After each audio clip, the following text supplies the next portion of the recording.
आजकल मार्केट में सैमसंग की तरफ से एक नया फ़ोन आ रखा है जिसका नाम है गैलेक्सी S26 अल्ट्रा। और कंपनी ने उसे काफ़ी मार्केट किया था 12 बिट डिस्प्ले बोलकर और काफ़ी चीज़ें बोलकर।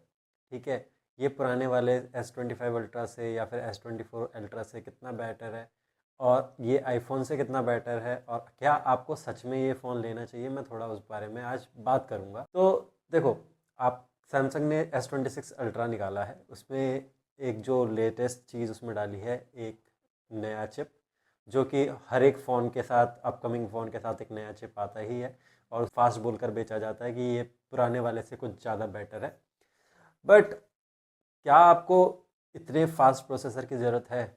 अगर मेरी अगर मैं मेरा ओपिनियन माना जाए तो अगर सच में आप गेमिंग वगैरह करते हैं, आप उस प्रोसेसर का उतना यूज़ ले पाते हैं, मतलब गेमिंग वगैरह करते हैं, वीडियो एडिटिंग करते हैं फ़ोन में ही, और मेरे अकॉर्डिंग अगर आप कितने 1,30,000 40,000 रुपये का एक फ़ोन अफोर्ड कर सकते हैं तो वीडियो एडिटिंग आप फ़ोन में क्यों करना चाहेंगे? इससे बढ़िया लैपटॉप लेकर लैपटॉप पे करिए।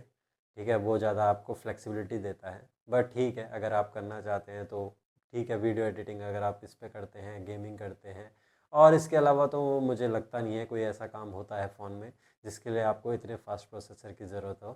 तो बस ये 2 काम अगर आप करते हैं तो ही ये इस फ़ोन को कंसीडर करें। नहीं तो अगर आपके पास S25 अल्ट्रा है या S24 अल्ट्रा है, सबसे बेस्ट फ़ोन है वो। ठीक है, क्योंकि उसमें S पेन मिलता है वो बेस्ट है। वो वर्किंग करता है प्रॉपर, उसमें आपको फंक्शनैलिटी मिलती है, जो भी आपको S पेन के फीचर्स होते हैं ब्लूटूथ वाले वो आप यूज़ कर पाएंगे। बट लेकिन जो S25 अल्ट्रा है, S26 अल्ट्रा है, इसमें कोई ज़्यादा मेजर मतलब वो तो बेकार ही है। उसमें सिर्फ एस पेन सिर्फ लिखने का काम आएगा, बाकी आप कोई भी जेस्चर वगैरह चीज़ें यूज़ नहीं कर पाओगे उसमें। एंड बस इसी चीज़ में बेटर है। अगर वरना आप अगर आपके पास S24 अल्ट्रा है तो उसी को रखिए, वो सबसे बेस्ट है। S25 अल्ट्रा है, उसको ही रखिए। ज़्यादा खाम खा अगर आपके पास फालतू पैसे है खर्च करने के लिए तो ज़रूर ज़रूर आप S26 अल्ट्रा की तरफ जा सकते हैं, क्योंकि कोई मतलब नहीं है वरना इस फ़ोन को लेने का। अगर वरना और गेमिंग एडिटिंग करते हैं तो S25 अल्ट्रा या फिर S24 अल्ट्रा बहुत इतने ऑलरेडी ही काफ़ी अच्छे हैं इन मामले में। तो अगर आपके पास एक्स्ट्रा पैसा है, साफ सीधी बात यह है कि अगर आपके पास एक्स्ट्रा पैसा है ख़रीदने के लिए कि हाँ भाई मेरे पास फालतू का पैसा पड़ा है, मेरे को लोगों को दिखाना है कि क्या नाम है, मैं लोगों को दिखाना है कि देखो मेरे पास लेटेस्ट फ़ोन है, दिखावे के लिए करना है तो ज़रूर जाइए, ज़रूर ज़रूर खरीदिए ईएमआई पे या जैसे भी आपको आपको ठीक लगता हो। क्योंकि मेरे अकॉर्डिंग जो लोग ईएमआई पे इतना महंगा फ़ोन लेते हैं वो मुझे सबसे बड़े बेवकूफ़ लगते हैं, क्योंकि शौक मेरे हिसाब से कभी भी ईएमआई पे नहीं करने चाहिए अगर आपको दिखावा ही करना है।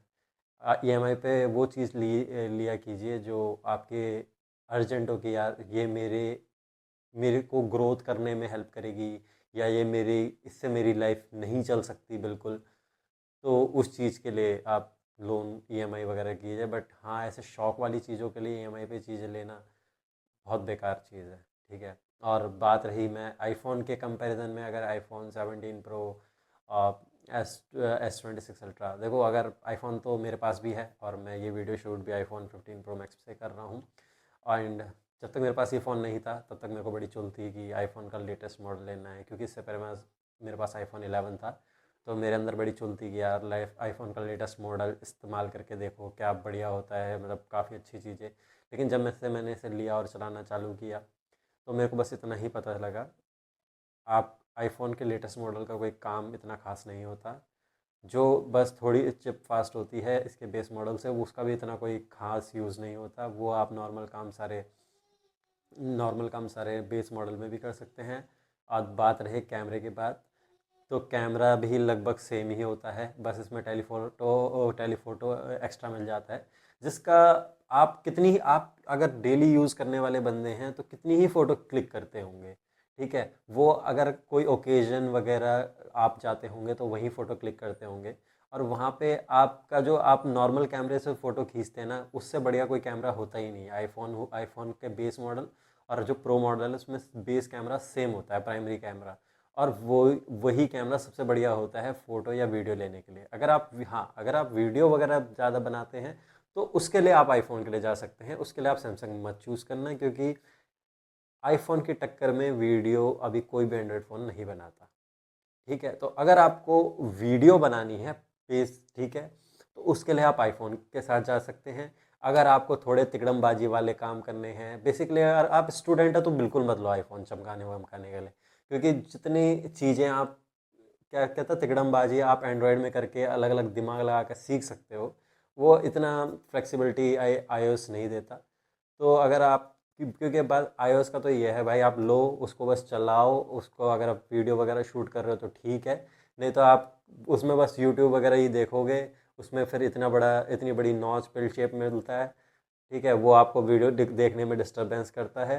नहीं तो फिर आप एंड्रॉयड लो, एंड्रॉयड भी ले रहे हो तो भाई आजकल जो S26 अल्ट्रा है, अभी देख मेरे हिसाब से देखा जाए तो सैमसंग और एप्पल का मुझे काफ़ी अच्छा लगता था कि हाँ भाई एटलीस्ट ये चाइनीज़ कंपनी नहीं है, ठीक है, तो चलो इनके फ़ोन ले आए। लेकिन अब मेरे को धीरे धीरे जैसे टाइम के साथ अकल आती रहती है, तो ये दो कंपनियां ऐसी हैं जिन्होंने लगभग इनोवेशन करना लगभग बंद कर दिया है।